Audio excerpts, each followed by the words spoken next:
Welcome everybody. We're joined today by Dr. Rohn Rigby of Ogden Clinic.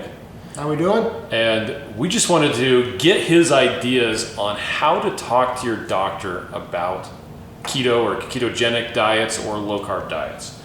So Ron, you're a doctor. I am a family practice. I am board certified in obesity medicine and also in family medicine. All right. Now those watching this, he's a doctor, but he's not your doctor. I'm not your doctor, so remember that. So still talk to your doctor. Yes. Exactly. Yeah, but let's talk about talking to your doctor about keto.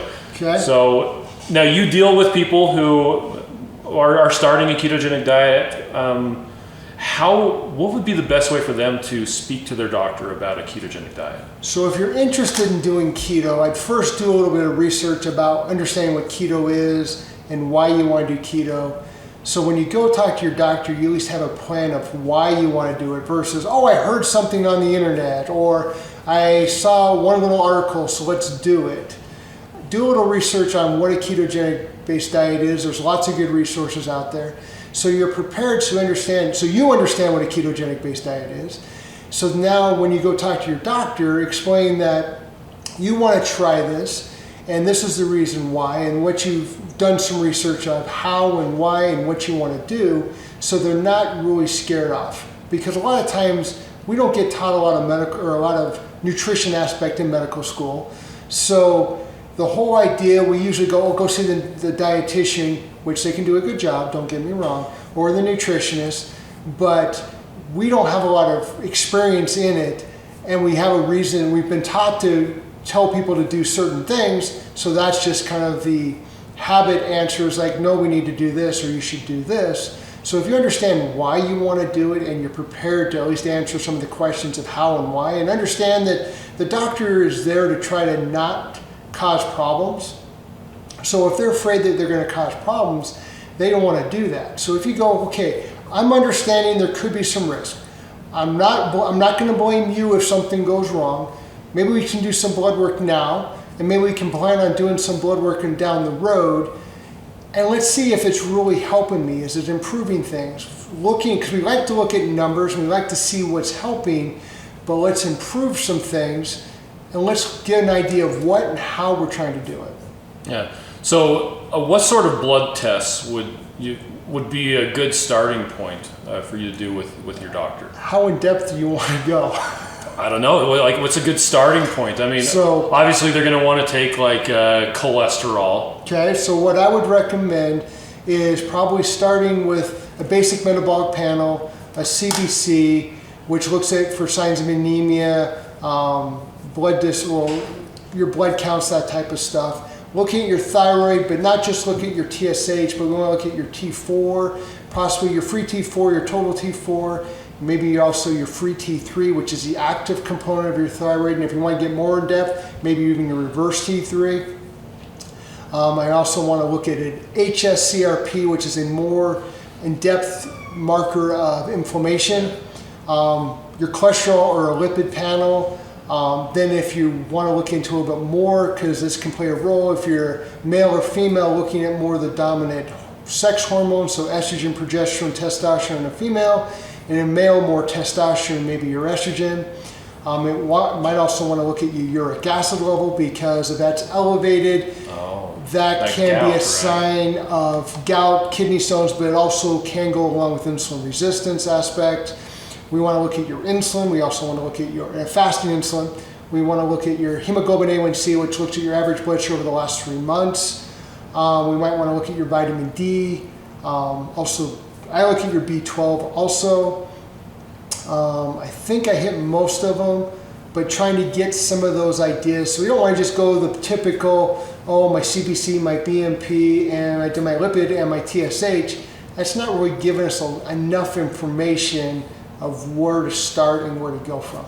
Okay. Yeah, I remember when I started all this, I asked my doctor about an insulin test, and I'm like, why would you want to do that? I'm like, everything I've read, this is important. And again, in their defense, if they're ordering a test, we're always taught that you shouldn't order a test if you're not know how to deal with it or what to do with. So if you're checked an insulin and it comes back elevated, what do you do about it? And they don't know how to deal with it.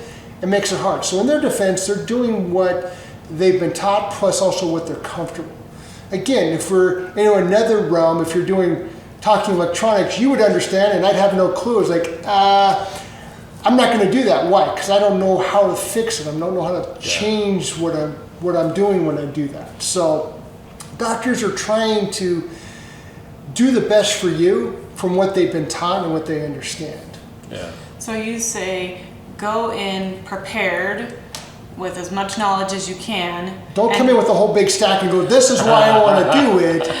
But maybe if you want to bring in a couple of studies, again, one good resource to go to is Virta Health.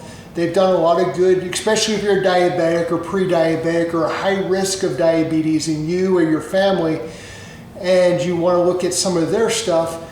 Doctors are more willing to want to look at studies and end results, and they have a lot of good resources and results that they've now come up with their 2-year studies. They have some good information, so you can go to your doctor with very simple stuff. Not saying they can understand it, but don't take a lot of time to kind of give them some understanding of what the possibilities are out there. Well, that Virta Health study was almost solely responsible for changing the American Diabetes Association's recommended diets. Where they now recommend at least a low carb diet as an option of helping you control your diabetes. And a lot of doctors won't even know that that's changed. Exactly. It's not like they held a press conference and says, by the way, we were wrong. No, it's more of, there's a slight change there. It's down near the bottom. So, yeah. There's a little addition. Exactly.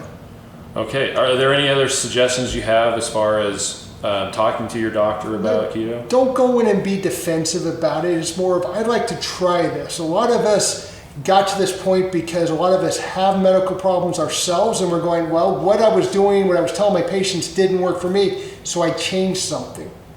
So if they don't have risk factors themselves, they're not really interested in trying to look into some of this stuff. So again, their goal is to help you be healthier to the best of their knowledge. This is something new for them. Okay. So go in, not defensive, but it's more of, okay, let's have a discussion. And they might have you come back over and over and over to kind of get things worked out. So if they go, I want to see you in a couple of weeks so we can have some discussion about it, so they can do some research, don't be offended by that. They want to do some research and figure out why and how they want to proceed with your health. Well, and if everything works out the way that it should, or that we would like it to, you will possibly be working with your doctor to lower your prescriptions and stuff. Exactly. If you're on prescription medications, that's especially when you want to have that discussion with your doctor, because they're hopefully going to be helping you get off medicines, because if you feel certain ways or having certain problems, that medicine could be causing it. So hopefully we can now de-prescribe medications or start getting you off certain things, because if you don't need it, why take it? Yeah. But our goal is to use those medicines as a tool to solve the problem.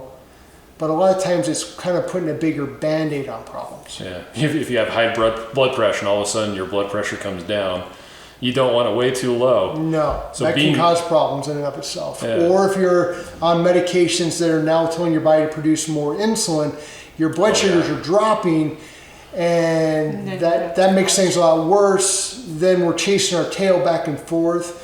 Or there are different medicines. So yeah, have that discussion with your doctor, and you might have to see him or her on a more regular basis to kind of work through the problems. But again, there are lots of good resources out there to help. And again, a lot of us who are in this realm actually have a lot of problems, and we went and did some research because what we were doing wasn't working for us. We had to go find different ways. Or we had patients that wanted to try something and were willing to be quote unquote guinea pigs to go, okay, let's try it. Take my blood, let's do some tests, let's see how things are going. I want to try this because it's for my health. Yeah. Well, and we see so many doctors who are doing a ketogenic diet that there was that one patient that just stuck to it and changed their doctor. Now their doctor is, it's a whole new thing for them. And exactly. So be that one patient, right? Exactly. But be willing to have that discussion, be patient with them. Don't go, you do it or I'm going to go. Again, if it's your only option, if they're going, no, we won't, and you're really determined, then have that discussion about maybe you need to try something different, but have that discussion with your doctor, work with them, because they want to, their goal is to overall be there for your health. That's why we went into medicine, to help you with your health. Yeah. They didn't do it because they're bored. No. No. There's lots of other things we can go do. That's right.